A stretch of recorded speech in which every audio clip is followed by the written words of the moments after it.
It's The Real News. I'm Aaron Mate. When the U.S. Congress authorized the use of force for the so-called War on Terror, Congressmember Barbara Lee was the only lawmaker to vote no.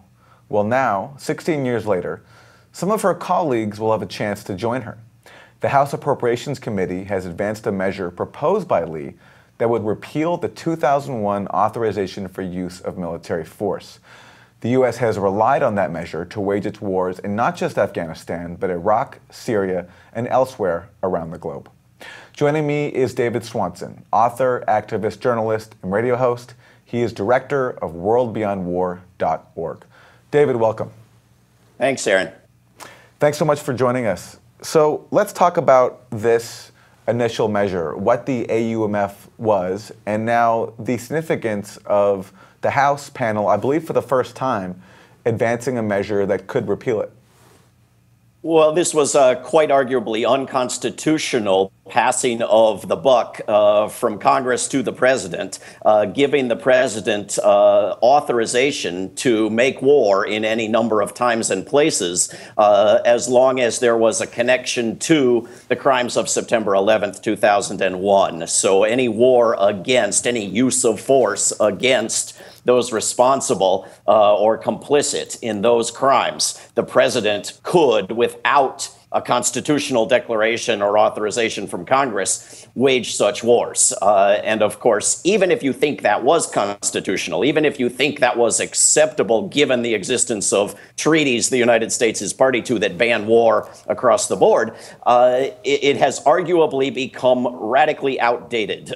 This is, as you said, 16 years later, and it is being used as one of a number of excuses or justifications for several different wars, some of which arguably have no connection whatsoever to the purpose in the AUMF.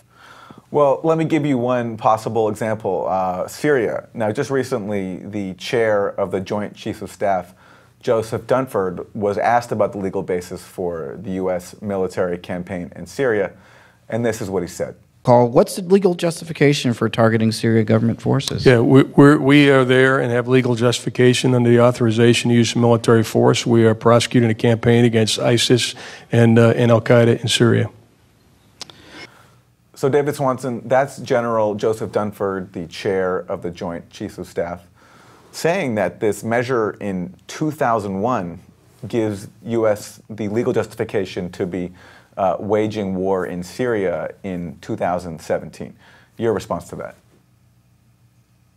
Well, arguably, it's an outrageous claim this many years later, and it would seem to sanction the counterproductive generation of and production of more anti-U.S. terrorism and expansion of those terrorist groups through war policies that create blowback, as then sort of being self-authorizing. As long as you continue to generate more terrorists that have some chronological connection back to those against whom this authorization was made, you still have the authorization. Of course, if the authorization is taken away, which is what Congress has, taken one step toward doing, that takes away that excuse. And then they have to go back to the Bush/Obama excuse that the president simply has war powers, although you and I can't find them in the Constitution, or that it's not really a war, not really hostilities, as Harold Koh argued to Congress about Libya, or some other excuse until Congress cuts off the money, as Congressman Walter Jones has a bill to do for Afghanistan, or Congress impeaches somebody. But this would be a big step to take away that primary excuse and arguably have a good chance of creating a debate, at least, in Congress over how and whether to reauthorize one or more of these wars. A debate that in 2001 was only represented on the opposing side by just one member, as I mentioned earlier, Congressmember Barbara Lee. Can you talk about her stance when she took it right after 9/11, how politically tough that was for her to warn that this was a blank check for war, and her efforts continuing today with this amendment to keep the issue alive? Yeah, I mean, all Congress members, all representatives do good and bad, and we should stop treating them as friends or enemies and praise the good and denounce the bad. So I have great criticism for Congresswoman Lee over her sort of xenophobia with regard to Russia and anger at Trump for meeting with Putin rather than escalating hostilities toward Putin, but incredible respect and praise for her relentless efforts, including right through this committee vote, which I think surprised her, but she just kept pushing that rock up that hill again and again to take away this authorization for the use of military force, as well as her courageous stance and eloquent statement and vote back in 2001, for which I think she merited the Nobel Peace Prize that year, although, of course, it went to someone quite less deserving. You know, your comments there about Russia, I think, raise an interesting division there is right now inside the left. Barbara Lee tweeted after Trump's meeting with Putin, as you mentioned, outraged by President Trump's 2-hour meeting with Putin, the man who orchestrated attacks on our democracy. Where do his loyalties lie? But in terms of not just Barbara Lee's efforts, can you talk also about the grassroots efforts, what peace activists have done since 2001 to try to repeal the AUMF? Well, peace groups and others around the country have pushed hard for this and lobbied for Congresswoman Lee's measure and generated enormous petitions in support of it and held lobby meetings and rallies. And, you know, it would be one very significant step, as would Congressman Jones' bill to cut off the money for one of the wars in Afghanistan, as would a global ban on nuclear weapon possession in a treaty, even without U.S. membership, as would any pushback on the Trump budget proposal, which is where a lot of local peace efforts have been focused and have passed resolutions in numerous cities and through the U.S. Conference of Mayors. You know, there is great public resentment of these wars. There was a remarkable academic study this past week finding that in key swing states, that sliver of the population that actually has casualties from these recent wars in their families was enough to swing the election. The people who had voted for Obama and voted for Trump as the, you know, if you squinted hard enough, the less militaristic candidate. So there is public support for what Congresswoman Lee is leading the effort on. And I think the more it becomes known, and hopefully this committee vote will help that, the greater chance it has of moving through the full Congress, if not this time, then next year. I mean, people have had enough of endless, pointless wars in which the #1 killer of U.S. troops is suicide. You know, David, on the issue of Syria, I have to point out a certain irony. The initial AUMF was passed on the grounds that it could be used to fight al-Qaeda, right? Al-Qaeda, of course, being behind 9/11. But in Syria, the U.S. has been accused of actually abetting al-Qaeda through its allies, the Gulf states that have provided support to al-Qaeda-linked forces. And this actually was recognized by a former advisor to Hillary Clinton, according to WikiLeaks. They released an email recently showing that Jake Sullivan wrote to her saying, "Al-Qaeda is on our side in Syria," unquote.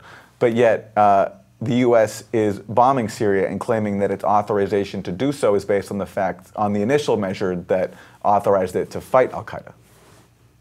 Yes, indeed. I mean, this was part of how public pressure stopped a major bombing campaign in Syria in 2013, was Congress members being confronted with, why should we get in a war on the side of al-Qaeda after all these years of hearing about the evils of al-Qaeda? And of course, the United States government had been arming al-Qaeda and fueling the creation of ISIS, knowingly predicting it would happen and seeing it happen and continuing to support it for years. But by 2014, with the ISIS videos in the news, the public went along with the United States escalating its efforts in Syria with the understanding that it was getting into the war on the other side, though clearly it was getting into the war on both sides.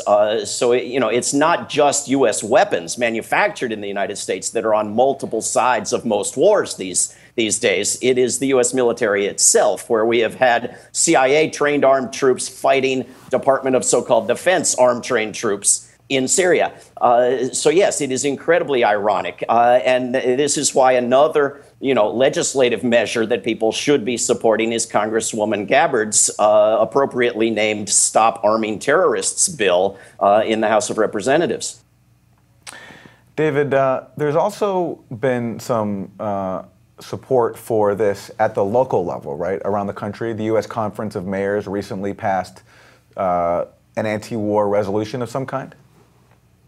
Yes, indeed. A number of groups worked on this, the U.S. Peace Council and Code Pink, as well as the group that I work for, World Beyond War, and a resolution, one resolution that I drafted that was tweaked in a number of different cities, passed in a number of different cities, and Ithaca, New York, took it to the U.S. Conference of Mayors.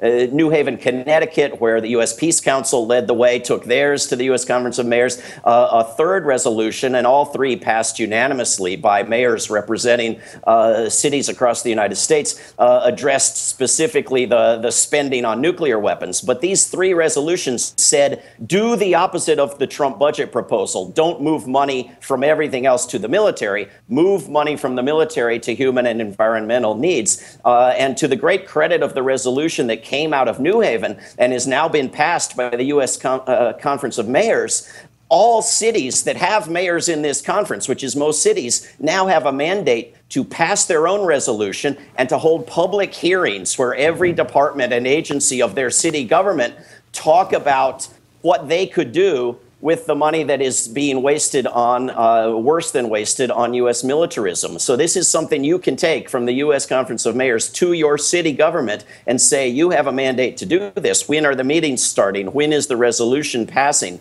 This is a step that I'm hoping we can build on.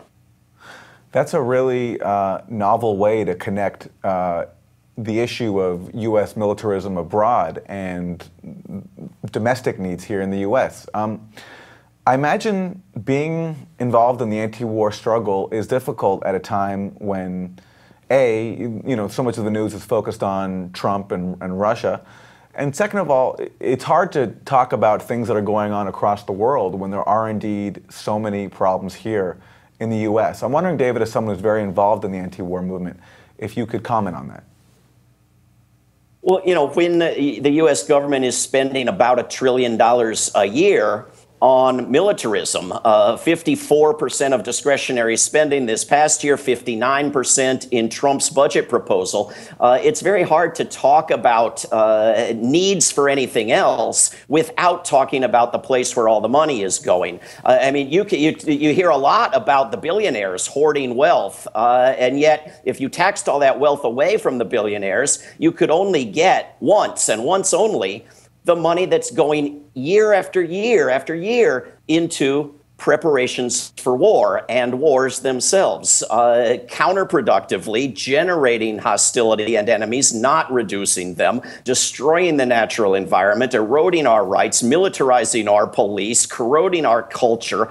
No upside, just downsides. And so, it's hard for me to separate militarism abroad from militarized police and lack of funding for anything decent at home. A single airplane program, the F-35, could transform every residence in the United States to sustainable clean energy. We could end starvation around the world, lack of clean drinking water around the world. We could put fast trains between every U.S. city. The things we could do that we don't dare dream of can be done for a fraction of U.S. military spending, which is why the number one way in which the U.S. military kills is by taking money away from where it's actually needed, far more than through the use of any weapon thus far.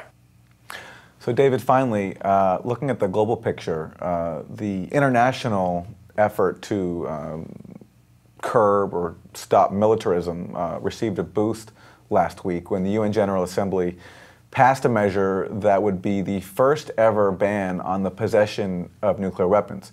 Now, all the nuclear armed states, including the US and Russia, were opposed, But I'm wondering if you can comment on what this measure means and where it goes now. Well, I think there's a slight critical exception to that statement in that North Korea was the one nuclear-armed country that initially supported the commencement of this process of drafting this treaty. North Korea also being one of the nuclear-armed countries that does not have a first strike policy. And I think that ought to be fantastic news to CNN pundits and others who seem to be traumatically frightened by North Korea, that they're open to a world without nuclear weapons. But the fact that the rest of the world, that 122 countries backed the final language of this treaty, want to ban nuclear weapons from the earth, this is leadership. This is development of a step toward a sustainable world in which we may survive. And it's our responsibility to push those nations that are on the border to join the right side on this, and ultimately to push the nuclear-armed states one by one to get with the rest of the world. This is the biggest step forward at the moment that deserves the most attention and the most support, more than any legislation in Congress. Let's talk about North Korea, because that's a very interesting point. So you're saying that initially when this ban came up, North Korea was supportive. When it came to a vote, though, it did not vote in favor of it.